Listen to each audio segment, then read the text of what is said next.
We still got 2 more chances. Second one up. Probably Tone. Controls it. He's got Hendricks on the wing. Ooh, oh my goodness! Behind the head. 35 seconds left in the first half. 10-point Celtic lead. I think Sims took that. Sims goes right back at him and drives to the cup. Lose control. Uh-oh, We got hit from the fast break. Then we got another highlight. Hey! Bobby has the ball. Looks like double screen up top. I think he's looking for that shot that he can hit consistently, or he's going to the rim. That's a tough shot. But he hits That's a tough shot. Another 3 for Sammy. Just a beautiful play there. And just like that, the Nets are back in the game. Just let me know we should give it back to him. It's a free throw though. Step back here, Mosley. Oh my goodness. He's known for the drive. Ooh, in and out. That's been happening a lot too this half. Oh, and I think we got another highlight. Oh! Slam buzz for a team. And there goes the 3 by Martavis Master. He's known for making that shot. Gets the shot. Man, CJ gets the rebound. He gets it out. To Billy, probably going to Euro him. Yep. And finish. Nice finish. He's having a good game on the inside. And Quan shoots a rare 3. Wow. He's just doing everything. Over to Burgess. He's going all the way. Here we go. Able to see him. That was a nice find right there, though. Bradford off the ball screen. They're going to double him inside to Johnson. Good pass. Get the and one again. It's deflected. Over to Johnson. Over to Graham. Ethan with a float game. Foul. Got it. Adams. Shaquille Adams over to Coach Anthony. At the top, tries to cut right to the elbow. Money. Trade baskets. Tidwell with the. Should have just kept going. Nice spin move after the post up. Mosley with a hand. In it. Just 1 foot fadeaway like he invented it. They lose it again. First stuck in the K1. If I'm a Grizzlies, this is what I'm doing right here. Getting the Chad. Not that though. That's deep. Coach Anthony's bringing it up. They got it. Tried to throw a post pass to Bosby. Burgess with it. Putting the body on Terrell inside of Kirk. Stolen by Calvin, making a little bit of noise. I think we got a highlight, ladies and gentlemen. Terrell. Hey! We have a highlight. Let's keep rolling. Bosby over here, just under 9 minutes, 64. Is that another one? Deep three. It took a little bit for him to even score again, it seems. Bosby, over on the left wing, deep 3. All right, guys, welcome to our first recap for K1 Sports. Recap for week 1. We have my fellow media associate Cortez Peoples. How you doing, people? Doing good, man. Doing good. All right, and we got a special guest today, as I'll try to get special guests, try to get players from each team for each week for the recap. We have KT Bobo for the new Sixers. How you doing, Bobo? I'm good, bro. I'm good. Yeah. Glad. Well, I'm not going to waste too much time. We introduced ourselves, so we're going to get right into it. First game of the season was 2 kind of brand new looking teams. One new team, but a renovated Heat team. Got the Sixers and the Heat. Final score was 79-61. The Heat come out on top. This was a game, guys. This was a game until it wasn't. Right. Both teams were in it. Both teams were competing. A lot of 3 balls made. The Sixers hit 8 and the Heat hit 15. So I don't know, do math that well, but I think that's 23 3-pointers. I want to say that's made. So that's a lot of 3 balls made especially for this to be carpet or to be in a church, a high school line. These guys were ready to play. I didn't see anybody being nervous. I saw people playing their game. Right. But I'm going to start with Bobo, since this is your team, that you are on the Sixers. First question I want to ask is, they did lose 79-61. What do you feel like could have changed if you implemented your game out there with the Sixers? Like, what I feel could have been differently had I been able to play? Absolutely. Oh, by the way, guys, KT Bobo was a late entry, so we had to do like a late jersey order, so he may not be able to play until week 2 or 3. But I can't play till, he said I won't be able to play this Sunday for sure, but he said I'll be probable around week 3 to week 4. All right, that's perfect. Week 3 or 4. So KT Bubba will be a part of the Sixers team. He will be there. He will be helping coach. He will be helping them get better. But how do you feel like you can impact? Tempo. And, just, being a facilitator out there, getting guys in spots, helping slow the game for guys, that get sped up at times and stuff like that. And, just being a vocal leader. And I feel that I could step up and be one of the leaders on this team, help in any way possible to help us win games. That's very simple and very effective as well. As we know that you like to pass the ball, you like to use your speed, explosion, athleticism, right. To be able to get where you want on the floor. It can kind of keep the defense off balance to help this team score. So that's a good thing. Mr. People, right? Yeah. And how do you feel that the Sixers could have done more? Should I say? Man, limit turnovers. Seen a lot of turnovers yesterday that led to threes. So just limiting turnovers and rebounding, limiting teams to only one shot. It was too many offensive rebounds made from the Heat that led to open threes or, putbacks or anything like that. So yeah, there you go. That's great. I do want to mention that the free throw shooting of this team. So for the Sixers, they were 5 for 9 free throw. But Jordan Winfield, who had 17 points and 8 rebounds, by the way. You have Miles Bergens, who had 20 points, had 2 assists to go along with 3 rebounds, steal. Those 2 guys really showed out. But Jordan Winfield is the only one that he took 8 of the 9 free throws and made all 5 of the team. The only person that took a free throw was Allen. Right. He was open. So free throw shooting is huge. Jordan Winfield, as we call him, Smooth, shouldn't have to take all of the shots or all of the free throws. He was really penetrating the paint. He started off hot. He had their first 7 of the game, like Jordan Winfield, and he's returning player that we talked about that may be able to make it back. So I like to see Smooth get out there and get some baskets. Miles Burton is the guy. I think I've played open gym with him before, but this guy's a solid body. This guy's pretty strong. He has guard skill, really good off the ball, sets really good screens, plays defense. I like Miles Bergens. I like his game. I think the Sixers team, along with KT Bobo, and what he brings with the pace, the intensity, the defense, the fast break, transition, I think that can help the team be a lot better. Zach Ostell, I like what I see from him as far as shooting the ball. But I think that he got gas. And Shaquille Adams, I was the guy that was kind of getting busy. He was getting busy. Let's talk about the Heat a little bit. Hold on, call a spade, Walt. He played horrible Sunday. Yeah, he did. Zach Ostell played horrible. He didn't have. He was missing. He didn't have a good game. I will say this about Zach. How many? What did he shoot from the 3 ball? He shot 1 for 4. Okay, yeah, he shot 1 for 4, and I think a couple of those shots were rushed.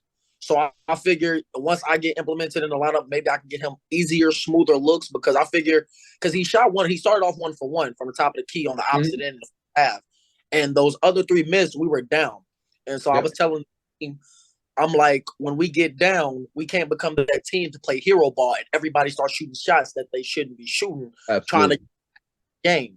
So that's where I feel like I impact this team because anybody that knows me, I don't usually be on teams where I have to score.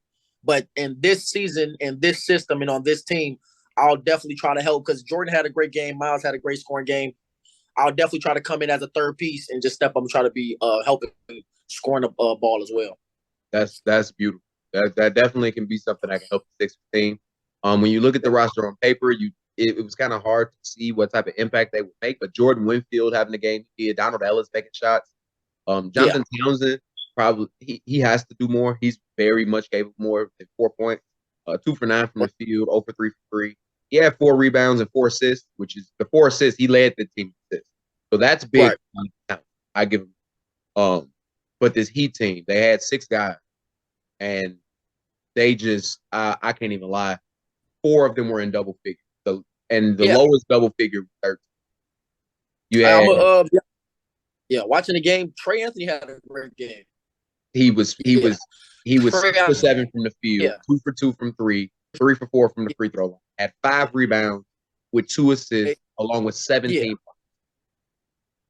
And Trey doesn't take the scoring load, but if you had to have that game, I would get the Trey Anthony for sure. Absolutely. I'm not gonna lie to you. Darian Bosby was my player of the game for that game. 21 points, 5 assists, 2 rebounds, 5 for 8 from 3, 8 for 12 from the field. Yep. That you can't beat that. Because I talked to Bosby personally. I don't even know how I forgot him. If it's not Trey, it's definitely Bosby. It's Darian Bosby. But Trey only took 7 shots and had 17 points. That is ridiculous. Yeah, Bosby. 12 shots for 21 points. Yeah, Bosby's a great shooter for sure. Yeah, absolutely. Especially catches fire. It's like 2 steps inside half court. Yeah, he's willing to pull the ball for sure. All right. So they were definitely them 2 times. Like Jawman didn't shoot that well, but Jawman had I think he almost had almost 10 rebounds or something like that. Yeah. He impacted the game for sure. Yeah, he definitely did. Yeah. Oh, absolutely. Yeah. So I'm gonna ask this last question. It's gonna go to you, Mr. People. This Heat team. In the preview, you said it was one player on this Heat team. You said nothing but his name. Jawman Sullivan. Jawman Sullivan. That's all I'm gonna say in the words of Mr. Cortez People. Didn't have the game that I thought he was gonna have. I think they entered his 3-point attempts incorrect because it says he's 3 for 10 from the field, but was 5 for 11 3. Don't know where the 5 for 11 came from. But don't know where that came from. He hit a 3 for sure. He hit one of them for sure. I saw it for sure. But he was 3 for 10 from the field, but he also had 8 rebounds, 4 assists, along with 9 points. He didn't just roll over and just focus on the scoring load. What I saw was a vocal guy, a guy that uplifted his teammates, very high energy, took a lot of the load with handling the ball. So Darian Bosby could get it off the ball at times. Trey Anthony put this team together so well. And Jawman Sullivan is another guy that can be a volume shooter or volume scorer, but extremely unselfish. And I think that's very dynamic with the team. And I feel like what makes their team better, they got 2 good pickups that, like me, signed up late and can't play until their jerseys come in. Kamari Pickens and Miko Sullivan, great additions to the team. Miko Sullivan is the one that I think is going to take them on top. And he's actually a defender too. Great pickup for them. The Heat should have a great season for sure. So, Mr. Cortez, People, how you feel about your boy Job? I mean, he had a game to be expected for the first game. Because I don't think he get up and down the court like he used to. But I'm gonna say this though. When he's super motivated, it's gonna be scary. Let me tell you something. And also, he's about to start playing with his brother too, and people that he already been playing with, like Kamari, Miko, Jawman. I'm telling you, this Heat team. No, I like scary dog. I really like the Heat team. I'm not gonna lie to you. I really like it. Yeah, I enjoy watching them play. I really enjoy. I'll definitely come out just to watch them play. They're a solid team. Yeah, absolutely. I would literally watch the Heat game. I don't care who they play. But we'll move on to the next one. All right. So next game was the Lakers and my fellow Grizzlies. Final score was 70-63. We'll go with Cortez Peoples on this one. Breakdown of the game. How do you feel about the performance from the stars of the Lakers, the Terrell Hendricks, Tone Brooks, and Mark? How do you feel that they played together? It wasn't great.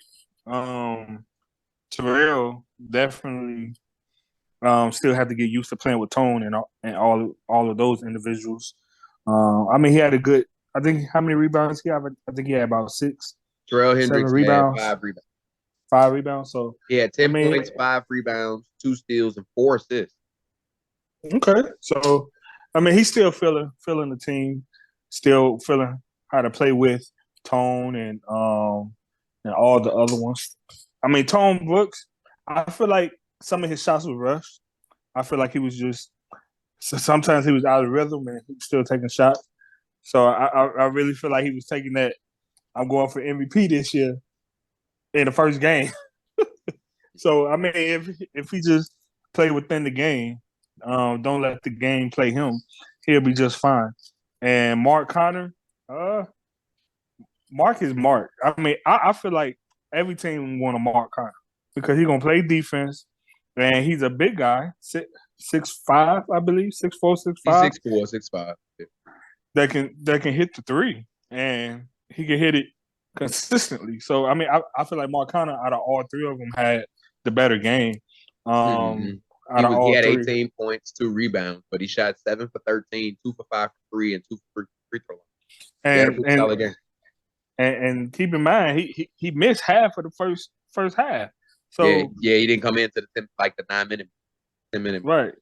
So, I mean, he's gonna score more. And then once they add Dre Jr. To be a more facilitator and things like that, it's gonna be the Lakers team is gonna be solid. It's gonna be solid. How would you feel matching up against the Lakers, KT Bobo? Because I know about you and Junior's history. You guys are very, very, very competitive. You guys play very similar, but it's almost like it's hard to edge one over the net. You know, like one is a little quicker, one's a little more athletic, one's a better shooter, one is more ambidextrous. You guys are both lefties that go right. Like, you know, it's like you guys kind of like mirror each other. It's almost like a doppelganger on court. You know what I'm saying? Matching up with these guys, I think that one of the toughest backcourts in the league is gonna be KT Bobo and Terrell Hendricks. The length, the energy, the like Terrell Hendricks just came off Defensive Player of the Year, and Dre Jr. easily can be a Defensive Player of the Year. Like he averaged 4 steals a game last season and played behind Brian Hernandez, LJ. Like, you know, so the guy's gonna get hit in limited minutes. I think you confused me at first. You said Terrell Hendricks and KT Bobo. I know you meant Terrell and Dre. Oh yeah, and Dre. My bad. Yeah, and Dre. Yeah, because you played with him, so you know. But I knew what you mean. Backcourt for sure. Yeah, but how do you feel about it? So, like, how would you feel matching up with them? When we play them, me and Dre, we've always been going at it. We've been playing with each other since I can remember, and it's always a great matchup. I like playing Dre a lot because his competitive nature brings out my competitive nature. You feel me? He think he gonna give me a bucket. I think I give him a bucket. It's just going vice versa. But when we like think about it as a whole, Hendricks and Connor, great pickup for them. But Hendricks is a scorer. Connor can give you a bucket. And thinking of my team and my roster, I like how we match up with them because when it comes to Connors, you know, Winfield can step up and score the ball for us. When it comes to Hendricks, Miles had 20 points last point. He can give us buckets as well. So when it comes to their 3 and our 3, and I know I'm a defensive heavy guard, you know, I pride myself on playing defense. I like how we match up with them for sure. I think it'll be a great game to see. Absolutely. And I'm gonna try my best not to speak too much. My team, biased, but the Grizzlies, Wally Watson, a new addition to the league, big guard, 6'3", maybe 185, 190 pounds, possibly. Very good pace. Something that I feel like the Grizzlies needed was that point guard, just somebody that can set up the offense and slow it down. No Chris White, no Daryl Harris. That game. How do you guys feel that the Grizzlies are going to move forward? We'll start with you, Bobo. So from what I've seen from the Grizzlies, like you said, great additions for sure. I feel like just starting off first game in the league, I feel like you guys are just going to filter out and fill yourselves out. I like the way how aggressive Chad always plays. You know, he's going to give you 110% game in, game out, both ends of the floor. He'll score the ball on you, and then he'll guard your biggest guy for sure. So with that coming in, I like you in the rotation as well. And then, just the guards you added, just that point guard to help move the ball and stuff like that to give you the spacing and get everybody in the positions that they need to be. So the Grizzlies, you guys should definitely be an interesting team as well. One of the interesting teams to watch this season for sure. I will mention when you said Chad, this guy does everything. The guy had 32 points, 11 rebounds, 4 assists. Yeah. He's definitely the all-around guy for you guys. You guys are lucky to have him. Absolutely crazy. and it's like you want like you just wonder like this is like he had one season on my team to be the man, and his brother's Chris White, the second team All League guy. Like I'm just imagining like with Wally Watson, with Chris White, Chad White, still have Rich Kirk, another guy that got 11 rebounds a game. Chad also with 11 rebounds. Wally Watson had 8. Me and Jordan Kirk had 3 rebounds. He's like, we add Daryl Harris, we add Chris White, 2 rebounders as well. And breaking news, guys, breaking news. Another player is being added to the Grizzlies, Jeremiah Mitchell. Not going to give too much of his dimensions, but I will say that he is a lockdown defender. He can rebound as well. So that's going to give our team that grit that I like, that hustle, that energy.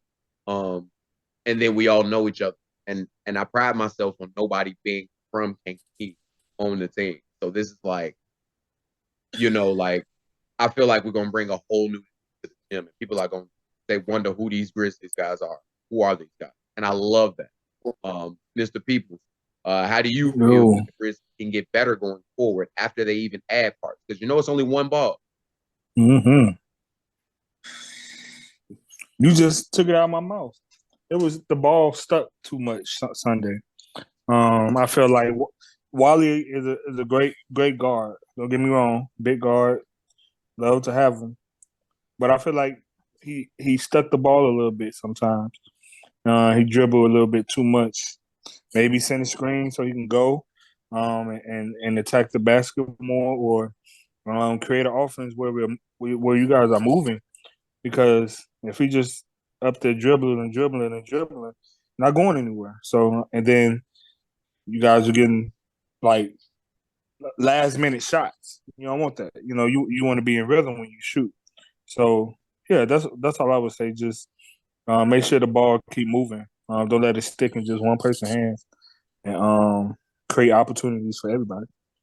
I will say, I was as on paper, Wally had probably a terrible game. What people would see if they never knew, like if they didn't watch him play this game, they'd probably say he had a terrible game. But it's like everybody in the gym after watching knew that he had game. Like they knew that he wasn't capable of. He had 11 points, he had 5 assists, and he had 8 rebounds. But he had 7 turnovers, 4 fouls with that. He shot 4 for 12 from the field and 0 for 8 from 3. 3 for 6 from the free throw line. But his shot wasn't really falling like he was. He was being very aggressive.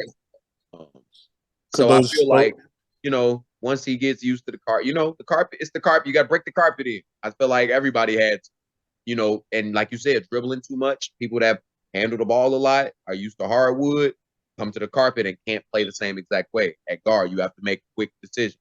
He's going to learn. I think he's going to adjust very well. And like I said, with Chris White, he's not going to have to dribble the ball as much because we're going to be able to move the ball. And if the ball can stick with anybody, we can let it stick with Chris. So but that's enough of that. We'll go to the next game.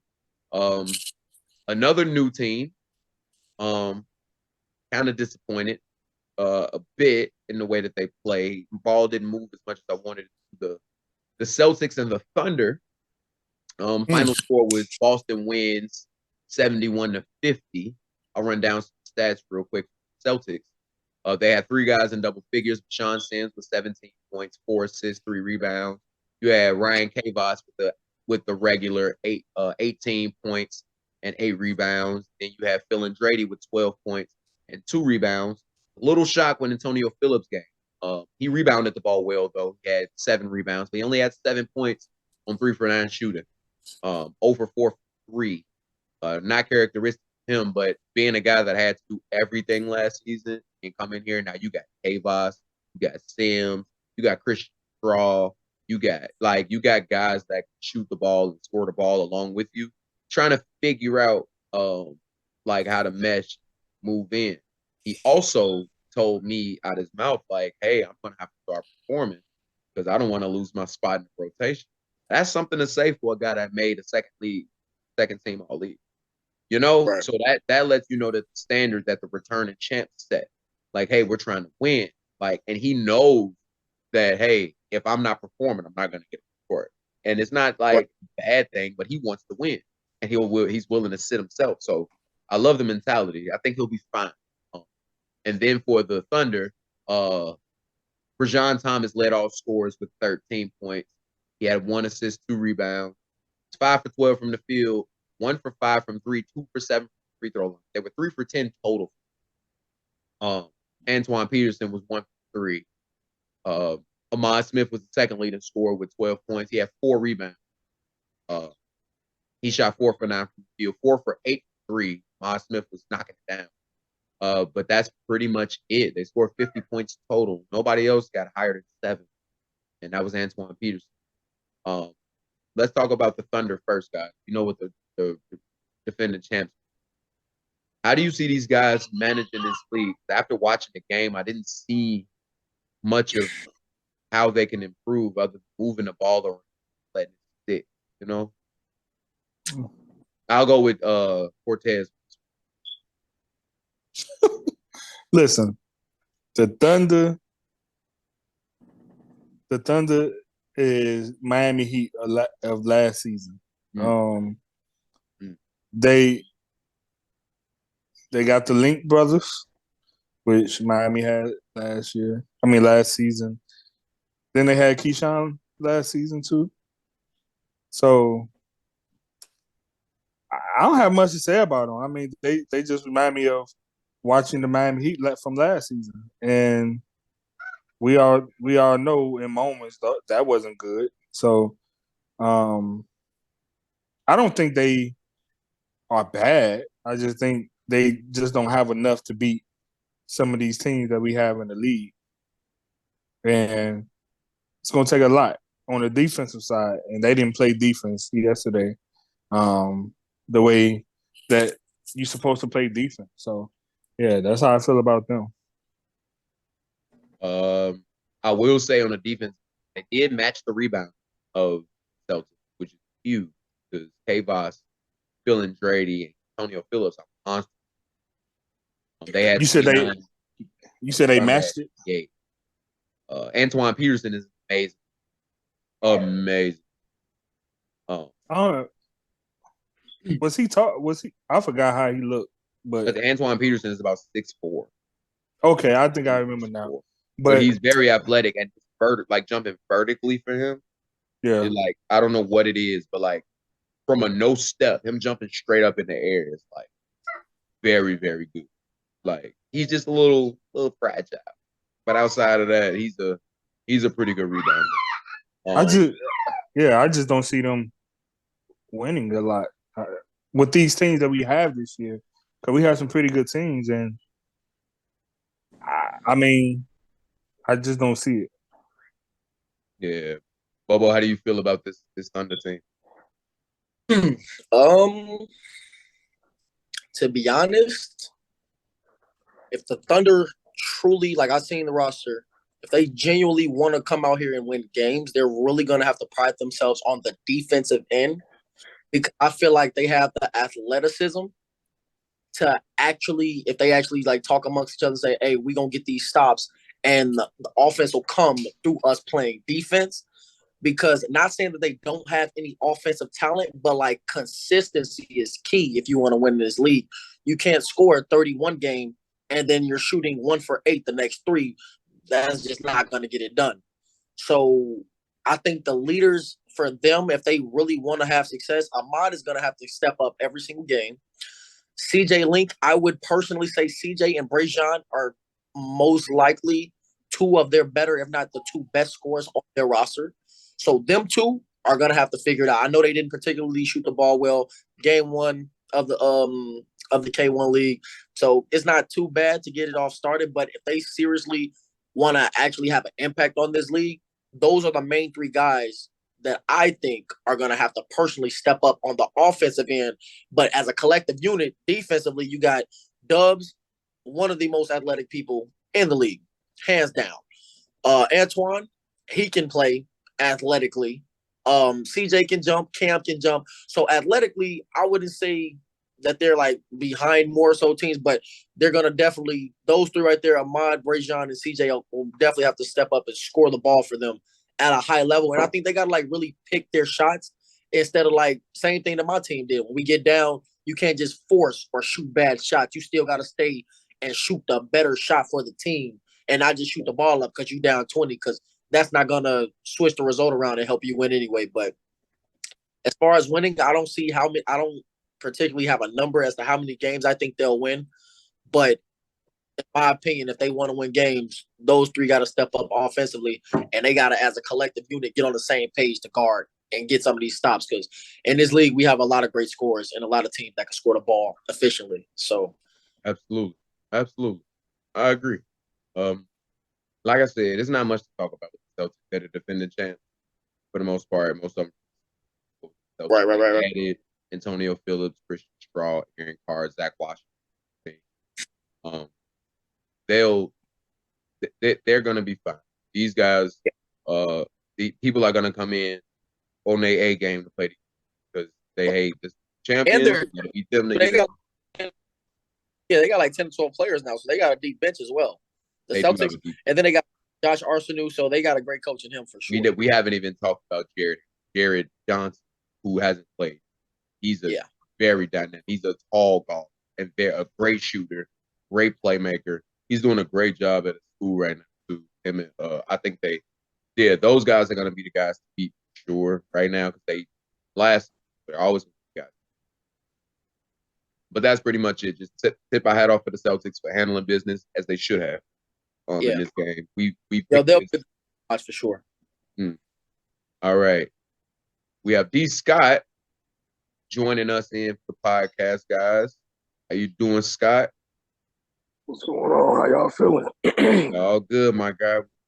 We getting to the nitty-gritty now. I'll let you buzz open the first for the game of the week at Spurs and the Warriors. Great game, by the way. Much better game than I expected. Not gonna lie.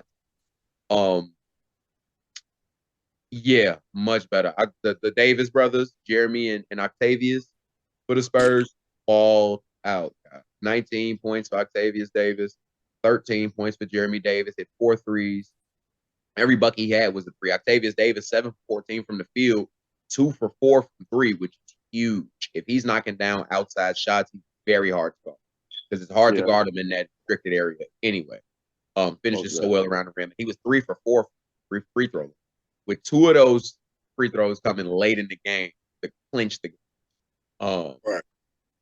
Yeah.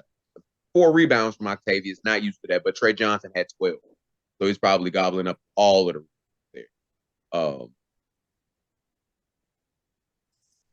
Talk about the Spurs and this new roster that they have. We could talk about Micah Bradford. 6.6 assists, 3 rebounds. An assist in this league is very hard to get because they can't do anything before you take the shot. So to get 6 assists mean you were finding guys in their spots and they were taking shots immediately. And that's for Micah Bradford. That's awesome, especially for his first game here at K1 and on the carpet on the light.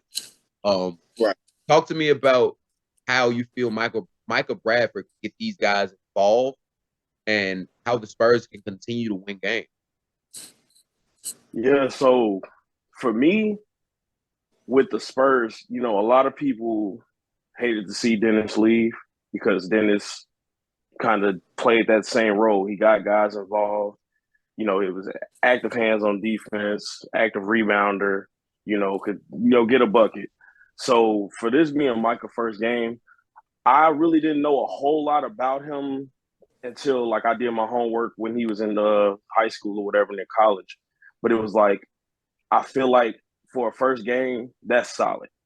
People are going to probably have this expectation because they know him from what he did in high school and this and that. But I truly believe that him coming in with the mindset of, hey, people are going to come for me anyway because they feel like, I'm Micah Bradford. I used to, pour it up in high school.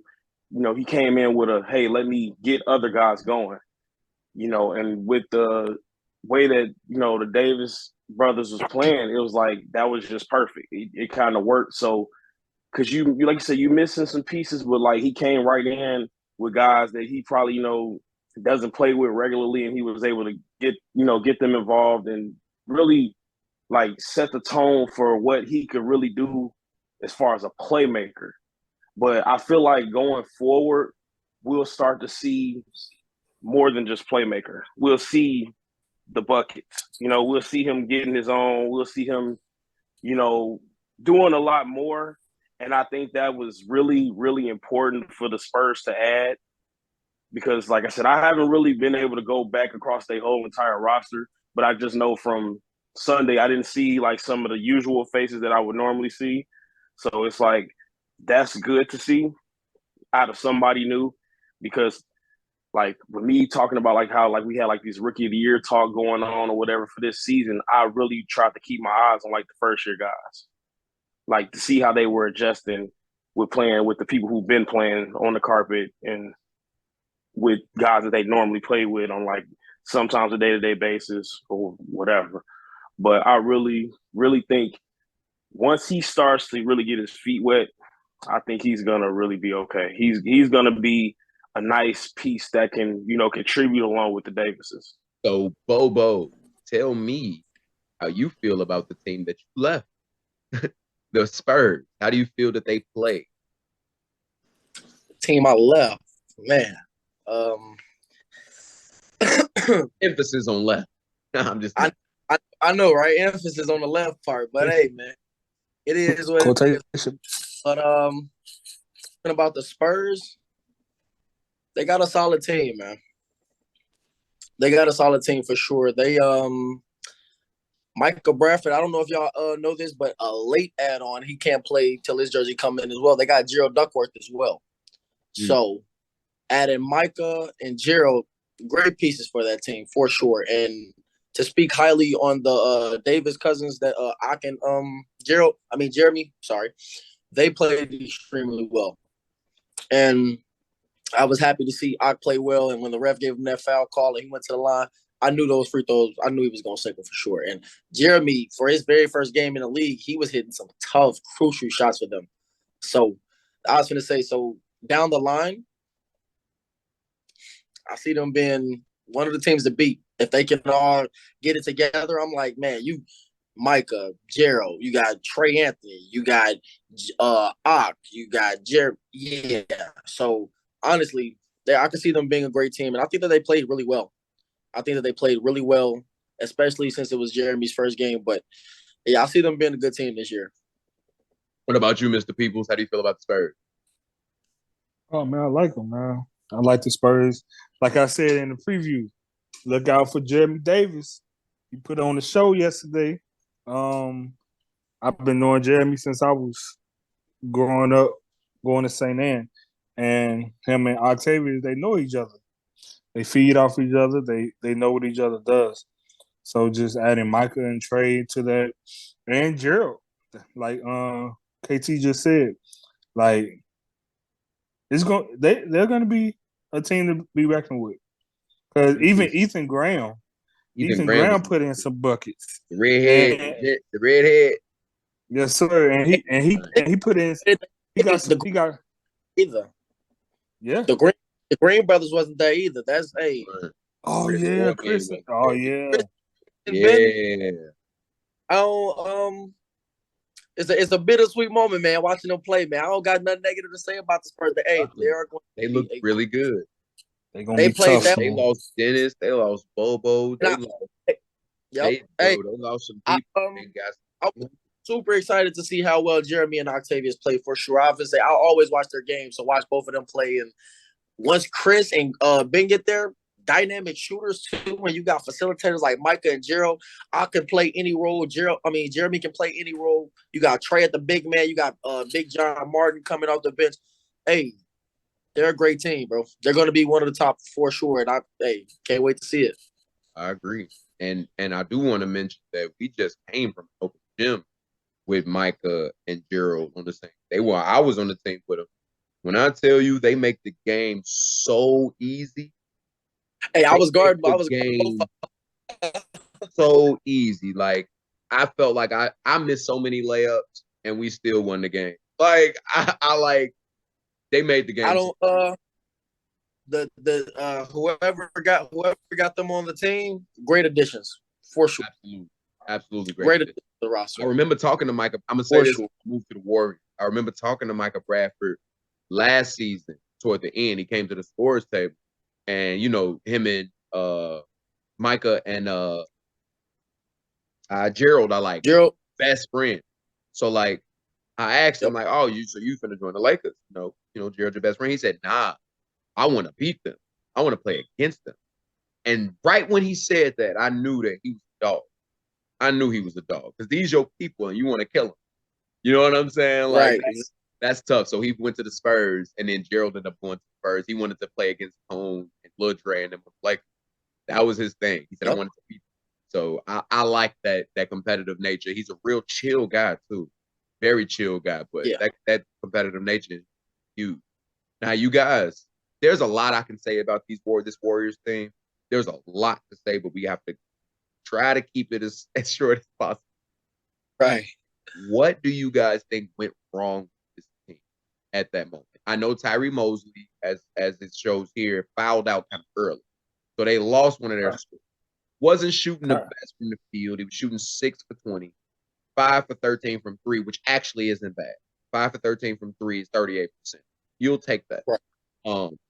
But him fouling out, I believe it was maybe 6 minutes remaining in the game, something like that.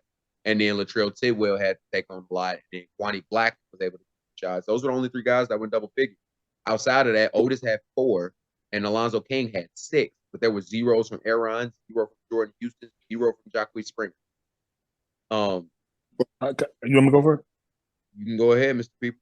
Doc, let me tell you something. I'm gonna say one name. One name. You already know what it's about to be. And what they missing? What Devin say last for preview? Antonio Marshall is gonna change all this and make Tyrese Mosley's job a little bit easier. Let me tell you something. It's about to be epic. It's gonna be epic, man. That's all I'm gonna say. Yeah, that's all. Antonio Marshall.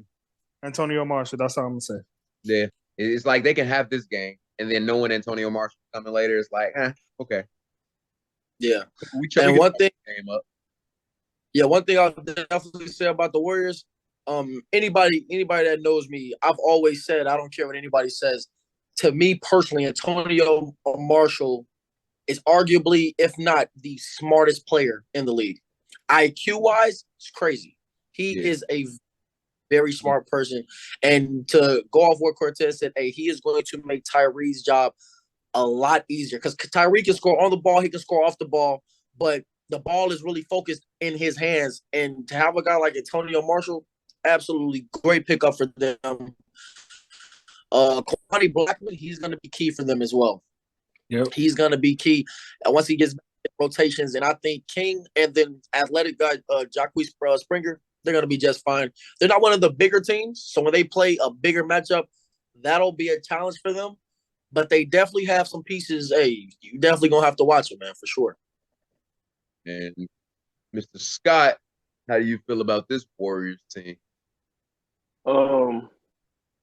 Okay, so basically I was around a lot of the acquisitions that they got from the Heat with like Jacquees and Alonzo. But like everybody's saying, Antonio Marshall is going to be the X factor here because now it's not going to be just this is the Tyrese show. This is the Latrell Tidwell show. But my only thing is with the Warriors is just rotations, man. Like, you're going to have to get those young legs on the court. I understand, chemistry is everything. And, you got some guys on the roster like, hey, we play together a lot. I'm this person on this team or I have this type of status on the team. You're going to have to look past that because here's the thing. Alonzo King is a great facilitator. He's great on defense. And my thing is everybody on this Zoom can agree that the guard position is where it's going to start defensively for a lot of teams. Like it's a lot of quick, a lot of, slippery guys that can, really get to the basket or whatever and create their own shots. So to me, I feel like with Antonio Marshall coming in, I think Alonzo King will benefit from like coming off the bench behind him and being around him and, you know, getting some of that IQ and kind of helping him get better. And then, like you said, it's going to take a lot off of Tyreke because it's like, hey, we all know Marshall's going to light it up. Tyreke can light it up. Latrell can light it up. But my only issue is that with Latrell being the tallest guy on your team, you got to get down there in the paint. Like, we know you can stretch the floor, but you have to get in the paint. And with Jacquees, I know his game, and we saw last season he's a spark off the bench. He had plenty of games where it's like, look, 15 here, 17 there, 13 here, 13 there. Streaks where he's, you know, going 50% or more from behind the three.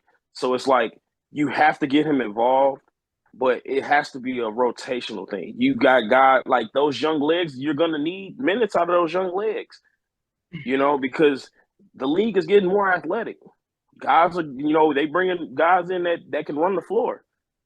You know, so you don't want situations where you got guys who are going to continuously get beat off the dribble, make silly fouls, not, you know, beat people to spots on the floor. And that's what they need to do. It needs to be a thing where, like, they need to sit down. They need to, you know, really, like, work some type of offense in. Because they can be like how, you know, the Rockets were so in sync and they had a flowing offense and everybody was, like, not prepared for that because they were so used to that freelance play. So it's like if they can get some real structure and get them young legs on the court and get them moving, build up their confidence, because that's all they really need. They just need confidence builders. And that game could have been won, but, you know, it was the Spurs. They'll have to, you know, catch one of those games where it's like, hey, were they're more favored in the matchup to, you know, kind of get that confidence going and build it. But team chemistry is going to be a big deal for them. And just like I said, getting the young legs on the court, that's going to be a big factor.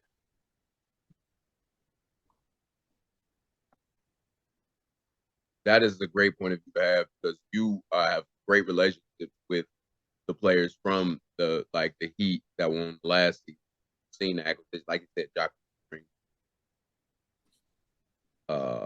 Alonzo King, those guys. You know what they can do for a team. Like you said, it's all about the rotation, who they're out there with. You know, you can actually give a lot of these guys a break. You know, if you get those young legs out there running, giving your team a spark to get back, they can continue to maintain. My biggest thing for this Warriors team is Otis. It's Otis. It's like he can be successful if ball is played a specific way, but with the personnel that he has, I think Antonio Marshall being on the team, is going to help Otis too, because Otis led them in assists. He had 4, I believe, and that's saying something because, you know, I see him as one of the smarter players in the league, but I think he needs to realize what he has around him and where he can impact the game. It's not about necessarily him game play, but the game that's needed. Like, obviously, I'm a guy that's fast. Like, of course, I can get the ball, go post to post, run. Like, but no, I got Chad on me. Why am I doing it?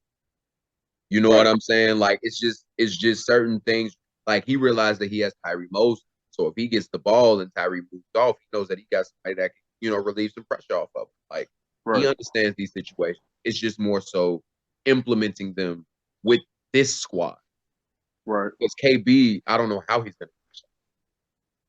Right. I don't know how KB is going to. But we're going to move on to the next thing. This was a game. It was a very low scoring game. 56-52. I would call it boring, I guess, because of the styles of play from these teams. Neither of these teams ran. Like, I would say the Magic started running later in the game when they started getting forcing turnovers from the Bulls. But the final score is 56-52. Magic take the win. Billy Baptist in Billy Baptist fashion had 22 points, 12 rebounds. Second scorer for them was CC Malone, 11 4 rebounds. Glad to see him bounce back. He had kind of an off season with the Bucks. Kind of didn't fit with that system. And then the next person, Gary Harris, had 8, and then you have TJ Wicks with 9. He was 4 for 10 from the field, 1 for 4 from 3. Not the greatest shooting. Bulls did a really good job shooting the ball, though. 9 for 20, 40%. They were 13 for 21 free throw. I don't think anybody shot from free throws. I don't think any team shot well from the free throw line. So I'm not going to do too much. But Riley Johnson is an addition to this Bulls team, a footer, a real life footer. This guy's a 7-footer. This is Seth Johnson's brother. Yeah. Riley Johnson had a goose egg. He had 0 points. Seth Johnson had 1.5 rebounds, 4 turnovers. You had Bobby Krivokapic kind of carried 17, 5 rebounds. He only took 8 shots. He was 3 for 5 from 3, 5 for 8 from the field, and 2 for 2 from the free throw line. Bobby had a game. But I just don't know the identity. And Benny Munoz 2 for 10. Like, I don't understand how this team expects to play. This is a relatively slow team, not a team that's going to run. They don't have any athlete. I don't see any athlete. Nick Crow is probably the best athlete.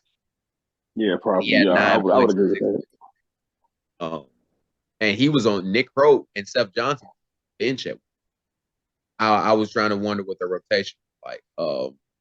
So you guys tell me how you guys feel about this new Magic team, by the way. Like, how do you feel that they're going to go? And we have breaking news, don't we? Billy Baptist possibly going to China. Yeah. Oh, yeah. Possibly or is. So there's a great I heard chance that from what I'm hearing. I heard that he is. I have not talked to Billy myself, so I'm not going to confirm and say that that's a must or it's going to happen because I don't know if it's going to happen. I don't have dates. I don't have time. But that is a big rumor that is going. I heard it from Dre Jr., another part of our media team. So that's breaking news for sure. So assuming that Billy Baptist is not going to be here, how do you think Magic hold up? And I'm going to start with you, Mr. People. How many games do we play? How many games do teams play for a season? We play 11 in the regular season, and everybody gets 1 playoff. Oh, so 1-12 without Billy. 1-12 without Billy. Yes. Because teams, if you notice, Billy did a lot of garbage stuff. And on this team, outside of Casey, they have and CeCe, they have no other shooters. I mean, TJ got a little jumper. Listen, I'm a realist, and I'm just being honest. I don't see them beating no other team if they don't got Billy on their team. That's just me personally. Not everyone can have the same opinion I have. Actually, I don't want everyone to have the same opinion I have because it's my opinion. So, but I like what Marcus did yesterday. Marcus Pope, he played a decent game, being a good facilitator and things in that nature. TJ played a better game that I have seen from him in a long time. Because at first I really didn't like him as a player, but he actually played decently yesterday. So without Billy, Casey Garrison, that 8 gonna have to turn into almost 20. CC Malone gonna have to get his numbers up. I just don't see them scoring enough points to beat other teams without Billy.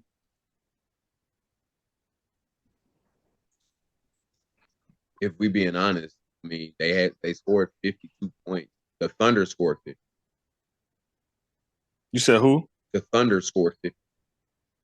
Like, yeah, they lost 7. I think 7-50. So like, well, that's different. That's a different game, and they ain't have Antonio. They losing Billy to China. Yeah, and like that's what I'm they saying. gaining. That's what I'm saying. Like, where are these points coming from? The Magic might have a game where they only put up 45 points. Like, I don't know. And they're gonna lose, right? So because their defense is not that great. I mean, they get after. They play physical against the Bulls. They did play very physical. But not every team is the Bulls. I'm gonna tell you that now. So, yeah, that's how I feel. If Billy is really going to China, I don't see them winning, honestly. And I ain't trying to be mean, but D. Scott, how you feel about this match? I think personally, it's one of those things where you kind of like, you have to kind of like look into the factor of, some of these guys. I could just from first look, some of these guys are like they haven't really, may not have been, hooping in a while. They got to get back into shape, et cetera, et cetera. It's gonna be an uphill battle. I will say that, but from what I've been told from my sources, Billy's mindset, is to get TJ Wicks to become more of the focal guy, like the guy that can, kind of step in and try to be a leader. Now I personally don't know if that's, if that's in his, in his heart to be that guy for that team, because how we all know how it is when you playing with a lot of older guys, you got to earn their respect. And I somewhat agree with Peoples. I do not see like a lot of, I really don't see too many wins coming their way, maybe against the Thunder. But here's the thing. Yes, it was a low scoring game. No, the Bulls aren't one of the best teams, but we still have to give them credit. This was just a bad shooting night for Benny Munoz. This was, both of the footers. That was just a bad game for them. And I feel like once they kind of figure out what they would do with their offense, I feel like they can score a lot more than what they showed, the other day. But that, like you said, that Magic team starts and ends with Billy. And, if he didn't really pull somebody in that he trusted to be that, that guy that could step up, even if he knew about this whole China thing prior, or if he, just found out, you constructed this roster. So my thing is, you have faith that these guys can, rally together and have good team games. Because I know we all sit here and say, oh, this guy got to average, this guy got to drop 20, this guy, it really doesn't have to happen that way, because we've seen it plenty of times with the Spurs where you share the sugar, you get easy shots, you have 4 or 5 guys get close to double figures in a game, you beating teams, and you beating teams that are good. It happened. My thing is, I think that happened the first year the Suns came in the league. They came in and they was putting L's on some of the top teams in K1 because they shared the ball. So it's really going to be how they can work all these new guys in, and really, because they're going to have to be that, hey, move the ball, shoot high percentages. Like you can't just like depend on Billy, because Billy's not going to be there, allegedly, Right. But somebody will have to step up. I can see like a Casey Garrison stepping up some, because I saw like he was starting to get in his flow, but then I started seeing like he was trying to get other guys involved that that weren't hitting. Marcus Pope, he came to me like when he first joined, I was like, yo, I'm going to be like that rookie of the year guy. It's mine to lose. I want to have that mentality. And I talked to him after the game, and he was like, I haven't hooped in a while. A lot of people don't know his situation. He's just now coming, back out to really hoop. So it's like, he said, give me a couple weeks to get my legs back under me. Cause he was a real solid basketball player in high school. And my thing is, it was one of those things where it's like, hey, when you step away from the game for a while, a lot of people don't completely lose it, but it's like, if it's really in your heart, you can get back solid. And he automatically came out with the mindset, hey, I want to facilitate. But like you were saying, CeCe and that offense looked really good. He looked way better than he did with the Bucks. Honestly, him and Billy, because we watched it. with those two, it really did. It just didn't work with the Bucks. But now it's like they got these other pieces around, and I really feel like if they play that unselfish, move the ball around, kind of like a real San Antonio Spurs Popovich type offense, they could possibly upset some teams. But it's gonna be hard when you don't got your ace in the hole that can just come right out and give you 20, almost a guaranteed 20 every game. It's gonna be hard. But you got to find other options. You're gonna have to break it down. Like, hey, he may not get 20 a night, but hey, you got to try to get 10. You got to try to get 10. You got to try to get 8 or 6. Like, it's gonna have to be one of them type of, game plans coming in. Because if not, dude, like you said, it might be one of them things. They might not win another game because they not being more out. They're not gonna out athletic anybody else that I've seen so far coming into this season. No, I agree. I agree with that. I like you said, maybe the I could see him beating even the Sixers. I think they'd have a hard time. If I'm being for sure. They like even like some of the Sixers. They're so well. Like they have like this well-oiled machine going. Like I like what John Townsend is like putting together with them. They play well together, and it's one of those things where like Bobo didn't play, so you putting Bobo in the mix, y'all really gonna have y'all hands full. So it's like y'all gonna have to have some like whoever that's anybody. Y'all gonna have to have bodies. Y'all gonna have to have people that can move. Because like I said, once you start playing against these dudes that's quick as lightning, your age, and what type of shape you in is gonna show. All right. Well, with that being said, I know I didn't let that. Did I let you say something, Bobo? No, bro. I was gonna say if not, we good. I was gonna say I think I want you to. I think I want you to talk first for this game, because me and you talked about this directly after the game. This Bucks and Nets game, I think personally that was the best game today. Personally, I think it was. I think that the Bucks came out like we're gonna punch them in. Like, yeah, the Nets had no clue. It was 22-11. Right. And the Bucks would win. And I was just like, yo, like, are the Bucks really about to pull this off when they add Dennis and Jameer? Like, if the Bucks pull this off and they don't have Allenich, they lost Billy. Like, they added Patrick Allen, huge pickup, right. And the best pickup they could have got was Quan Shaw. Quan Shaw had they got Brian too, but he didn't. Brian Hernandez. He gets in, that's going to change a lot because his pace and his shooting ability and his ability to get wherever he wants with his quickness and his strength is really going to allow this Bucks. Farad Johnson had an amazing game. Yeah, definitely. I'll talk later when it's my time to speak about what made me upset during that game. But well, let's start about it, Bobo. Tell me how you feel like what the Bucks did to keep this Nets team like away for so long until the end of the game. By the way, the score was 70-67. The Nets win. Okay. So yeah, man. The main thing that I can say from looking at the stats and then actually watching the game in person, the Bucks played extremely well to be undermanned. Like Quan, he came out, and as much as Puda might have been talking, as much as Dennis might have been chirping, or as much as Sammy might have said something, Quan was definitely playing for sure. Caleb Johnson hit some clutch shots for them. He hit some really clutch threes for them. Farad played well. Patrick, a great pickup. And the one thing I like about the Bucks, they were just consistent. They stayed cool, level-headed when they got up. They didn't get too high. When they got low, they didn't get too down. They stayed consistent the whole game, and I think that's what really made it a game. Because if you look at the roster and you notice that they're missing Alex, and you know that they're missing more of the pieces to their team, if you're looking at it on paper, you're thinking, oh, the Nets finna blow them out. No, the Bucks definitely showed up and played and made it a game for sure.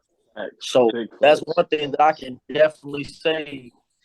For them to be shorthanded, if I'm the Bucks, I'm taking this L as a good L because we were shorthand some of our better players and our centerpiece and our big man when it comes to Alex Malinich.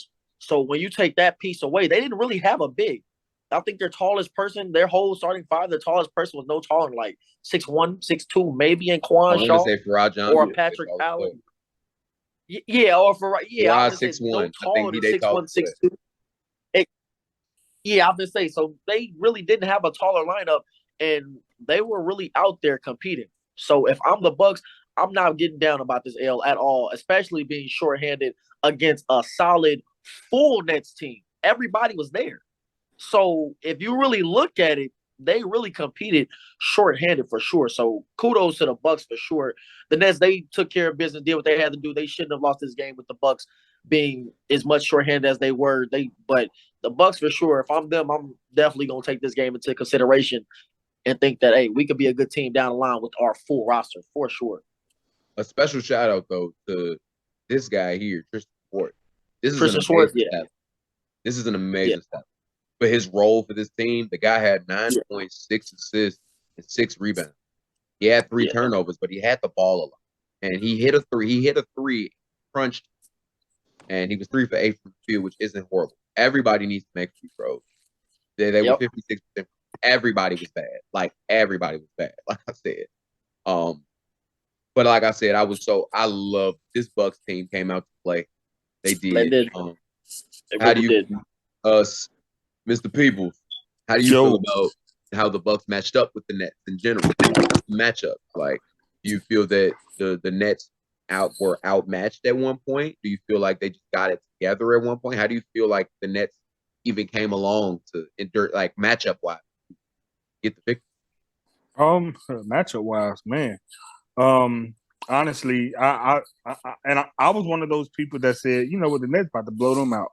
We both said it. We both called it a no-brainer. Yeah. I was one of those people. But knowing Caleb Johnson and Quan, see, one thing the Bucks did, they utilized Quan Shaw in a way that the Warriors didn't utilize him, and that's why, quote unquote, I believe that's why probably Quan wanted to leave, because he didn't feel like he was being utilized the way that he should have. And the Bucks did. They fed him down low, and he went to work. And that's the push that he needed. No one on the Nets team could guard Quan yesterday. I did feel like him and Sammy Hines would have been a good matchup, and at times it was a good matchup. But yeah, the matchup was, when you talk about matchups, it was lopsided. But Caleb Johnson and them came to play, and they hit shots. They hit shots. And any team that hits shots going to stay in the game. And the Nets turned the ball over a little bit too. I think, well, I can't see their stats right now, but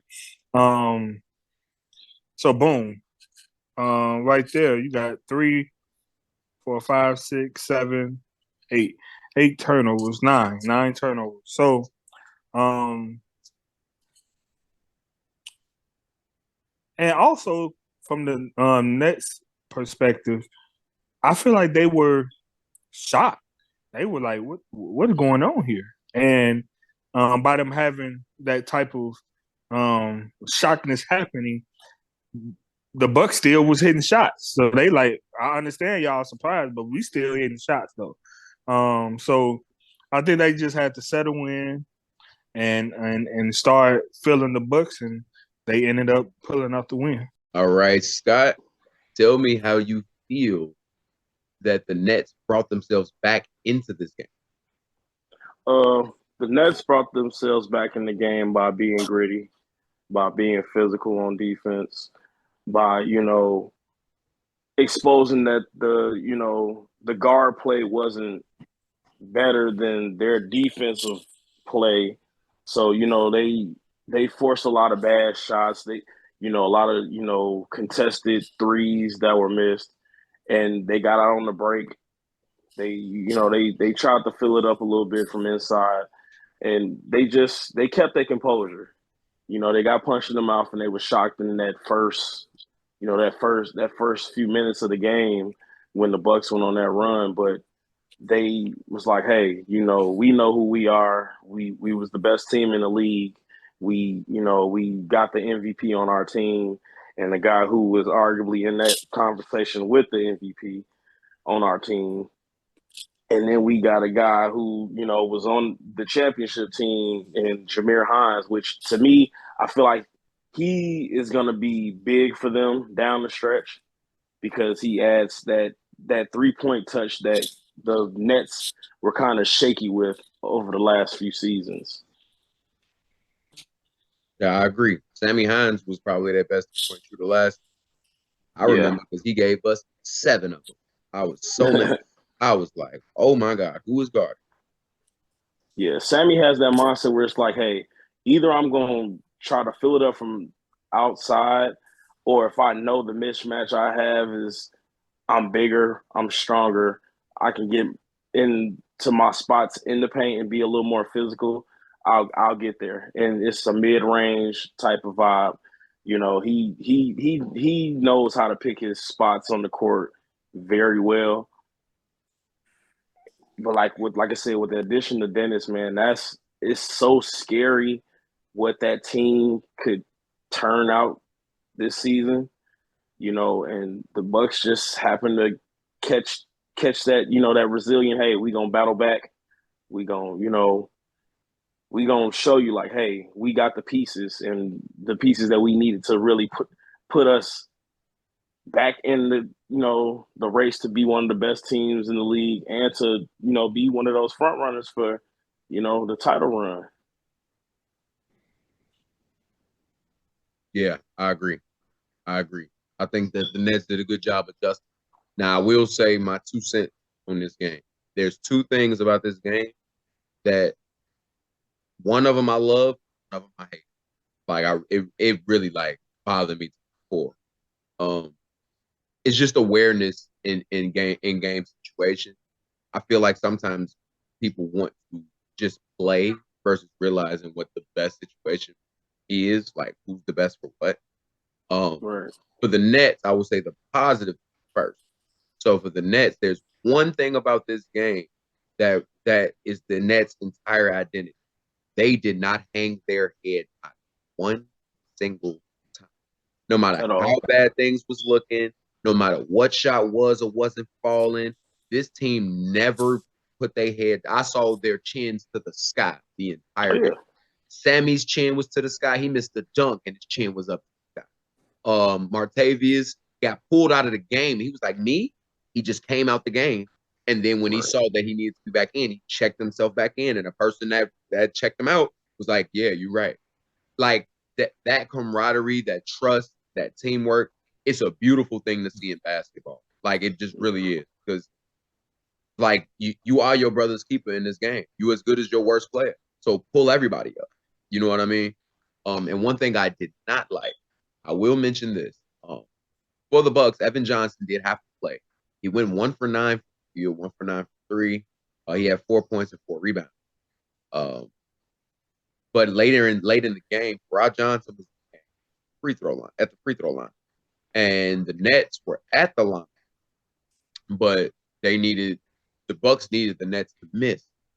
And Farrah Johnson had been tipping the ball. He might not have got as many rebounds. He was tipping the ball all over the place, fighting for everything, skying, getting offensive putback.